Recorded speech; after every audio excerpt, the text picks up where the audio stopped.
Hello juniors, இந்த வீடியோவில் 12th standard chemistry stage wise important questions பார்க்கலாம். இதை வந்து PDF டவுன்லோட் பண்ணுறதுக்கு முன்னாடி இதை பார்த்துக்கோங்க எப்படின்னு.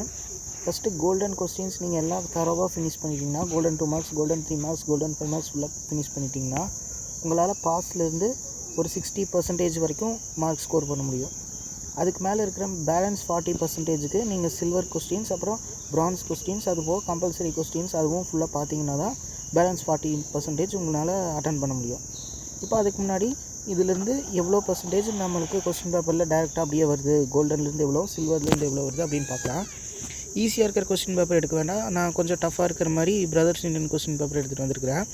இப்போ இதில் இருக்கிறது எது கோல்டன் எது சில்வர் அப்படின்னு சொல்லி இதில் மார்க் பண்ணி நீங்கள் பார்த்துட்டிங்கன்னா உங்களுக்கு ஈஸியாக இருக்கும். எவ்வளோ இதிலேருந்து கேட்குறாங்க அப்படிங்கிறது உங்களுக்கு ஒரு ஐடியா கிடைக்கும். பார்க்கலாம். First 2 mark. ஃபஸ்ட் ஒன்று இது வந்து போன்ட் ஆலம்ங்கிறது வந்து ப்ரிப்ரேஷன் ஆஃப் ஆலம் படிச்சிருந்திங்கன்னா உங்களுக்கு தெரிஞ்சிருக்கும்.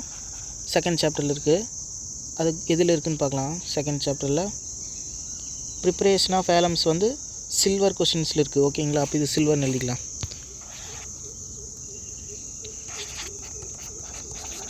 Next out of LuOH3 and LaOH3 எது மோர் பேசிக் அப்படின்னு கேட்டிருக்காங்க. இது வந்து 4th சாப்டரில் இருக்கிறது.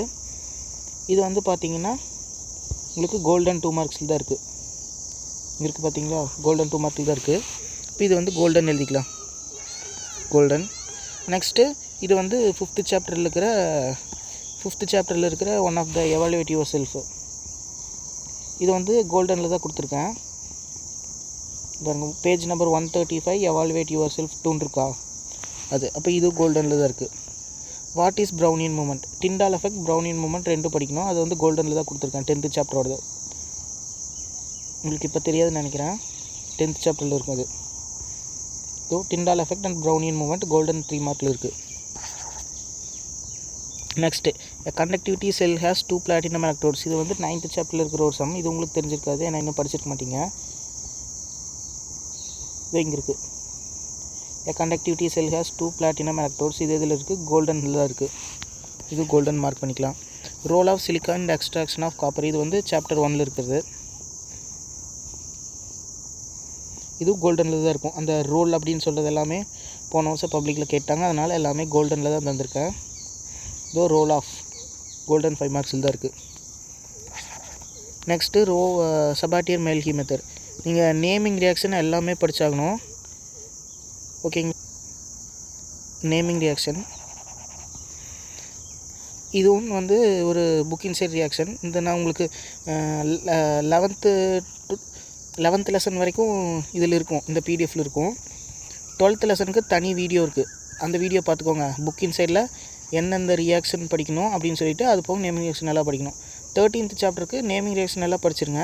இன்னும் அதுக்கு எந்தெந்த ரியாக்ஷன், புக் இன்சைட் ரியாக்ஷன் இம்பார்ட்டன்ட்னு இன்னும் வீடியோ போடல. அது உங்களுக்கு வீடியோ உங்களுக்கு போட்டுறேன், நீங்கள் படிக்க. இது ரெண்டும் விட்டுருங்க. அப்புறம் இது examples of first order reaction. இது 7th லெசனில் கோல்டன்லேருந்து தான் தந்திருப்பேன்.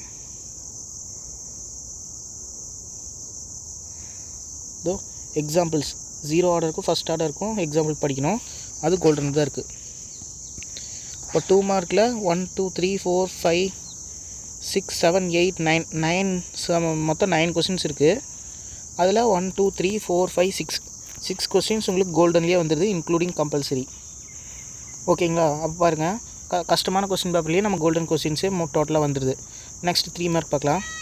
Extraction of metal by reduction of metal. இது வந்து நான் இதில் தந்திருக்க மாட்டேன்னு நினைக்கிறேன், நீங்கள் பார்த்துக்கோங்க.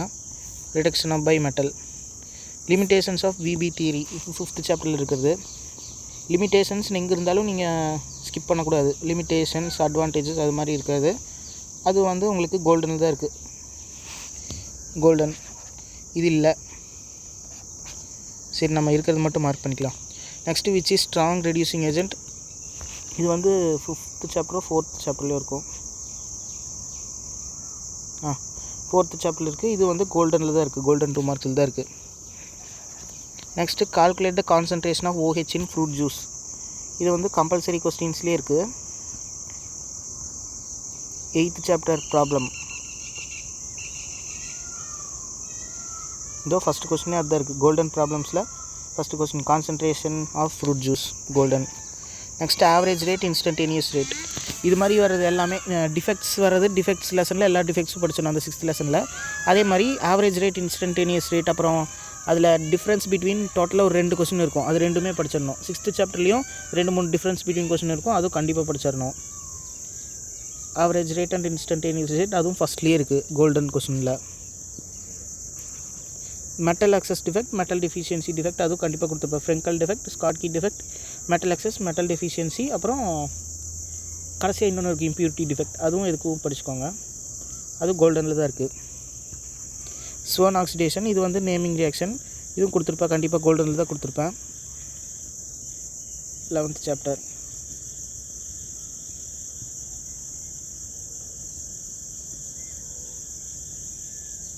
ஸ்வர்ன் ஆக்சிடேஷன் கோல்டன் 3 மார்க்ஸில் தான் இருக்குது. நெக்ஸ்ட் RNA மாலிகுல்ஸ் கிளாஸிஃபைடு, இது வந்து இது புக் இன்சைட் கொஸ்டின், இதில் நான் கொடுக்கல, இது இருக்காது. ஐடென்டிஃபை A and B இது வந்து 11th சாப்டர் ரியாக்ஷன், இது நீங்கள் கம்பல்சரி கொஸ்டின்ஸில் இருக்குன்னு நினைக்கிறேன், பார்த்துக்கோங்க. மற்றபடி பார்த்தீங்கன்னா 1 2 3 4 5 6 6 கொஸ்டின்ஸ் கவர் ஆகிடுது கோல்டன்லேயே. அது போக கம்பல்சரி நீங்கள் கம்பல்சரி தனியாக பார்த்துருந்தீங்கன்னா அதுவும் கவர் ஆகிருக்கும். அப்புறம் நெக்ஸ்ட்டு இது 5 மார்க்ஸில் பார்த்தீங்கன்னா ஃபுல்லரீன்ஸ் இருக்காது, இது டோட்டலாக புக் இன்சைடு. ஆனோட் மட்டும் டோட்டலாக புக் இன்சைடு.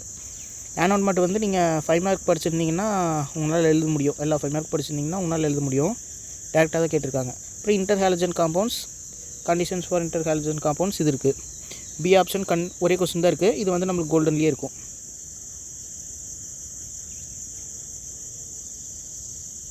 இன்டர்ஹாலஜன் காம்பவுண்ட்ஸ் இதோ இங்கே இருக்குது, இங்கேயா இது இன்டர்ஸ்டீஷியல் காம்பவுண்ட்ஸ். இன்டர்ஹாலஜன் காம்பவுண்ட்ஸ் வந்து 3rd chapter. What are interhalogen compounds, give the properties, conditions அதுவும் அதுக்குள்ளேயே தான் இருக்கும், அது ஃபுல்லாமே படிச்சிடணும். இது கோல்டனில் இருக்கா, அப்போ ஒரு 5 மார்க்கு அட்டன் பண்ணிடலாம் கோல்டன் மட்டும் படிச்சிருந்தா.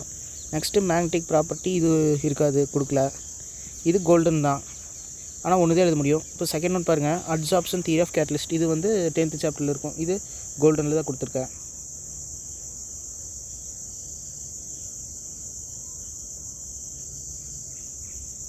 இதோ adsorption theory of catalyst golden 5 marks, அப்போ செகண்ட் 5 மார்க்கே எழுதிட முடியும். Next what is buffer solution, கோல்ட்ராஸ் லா, ரெண்டுமே 8th சாப்டர் வருது. வாட் இஸ் பஃபர் சொல்யூஷன் இங்கே இருக்குது, பஃபர் சொல்யூஷன் இருக்குது. கோல்ட்ராஸ் லா அது வந்து 9th லெசன், கோல்ட்ராஸ் லா அதுவும் இருக்குது. அப்போ இது ரெண்டும் எழுதிட முடியுமா கோல்டன் படிச்சிருந்தா. Reducing and non reducing sugar, nitro alkanes இருக்காது. Reducing and non reducing sugar as usual, difference between எல்லாம் படிக்கணும்னு சொல்லியிருக்கேன், அப்போது இது எழுதியிருக்க முடியும் டிஃப்ரென்ஸ் பிட்வீன் கொஸ்டின் எல்லாமே படிச்சிங்கன்னா. Next 37 difference between minerals and ores கண்டிப்பாக இருந்திருக்கும், ஏன்னா அது எல்லோரும் படிச்சிருப்பீங்க, அது போக அது கோல்டனில் இருக்கும். இது வந்து கம்பல்சரி கொஸ்டின் சீரீஸில் ஃபாலோ பண்ணணும், இல்லைனா நீங்கள் படித்ததை வச்சு எழுதணும். இப்போது ஆப்ஷன் ஏ டவுட்டு வச்சுருங்க. Next mechanism of Cannizzaro reaction, aldol Cannizzaro esterification 3 படித்து வச்சுருக்கணும் மெக்கானிசமோட. அப்போ கேனிசாரோ எழுதிடலாமா, அப்போ இவ்வளோ 3-5 மார்க்ஸ் எழுத முடியுது. நெக்ஸ்ட்டு 4th ஒன் பார்த்தீங்கன்னா விக்டர் மேயர் டெஸ்ட், அது படிக்காமல் யாரும் இருக்க மாட்டாங்க. விக்டர் மேயர் டெஸ்ட்டு கோல்டனில் தான் இருக்கும். விக்டர் மேயர் டெஸ்ட்டு, அப்புறம் இன்னொரு டெஸ்ட் இருக்கும், அதுவும் படிச்சிருந்திங்கன்னா இது எழுதிடலாம். அப்புறம் number of atoms in FCC unit cell, இதுவும் கண்டிப்பாக கோல்டனில் தான் இருக்கும். நம்பர் ஆஃப் ஆட்டம்ஸ், அப்புறம் packing efficiency, BCC, FCC, SC 3க்கும் படிக்கணும். அப்புறம் அதே மாதிரி நான் சொன்ன மாதிரி டிஃப்ரென்ஸ் பிட்வீன் எல்லாமே படிச்சிடணும். கிறிஸ்டலைன் சாலிட்ஸ், அமார்ஃபஸ் சாலிட்ஸ் எழுதிடலாம். மோஸ்ட்லி இதே மாதிரி இருக்கும்னு எதிர்பார்க்கக்கூடாது, ஏன்னா சில்வர் கொஸ்டின்ஸும் மோஸ்ட்லி வரும். ஏன்னா உங்கள் கொஸ்டின் பேப்பர் டஃப் ஆகிறதே இந்த சில்வர் கொஸ்டின்ஸ்னால தான். அதனால் நீங்கள் கோல்டன் கொஸ்டின் முடிச்சுட்டு சில்வர் கொஸ்டினும் மறக்காமல் படித்து முடிச்சிருங்க. அவ்வளோதான். தேங்க்யூ.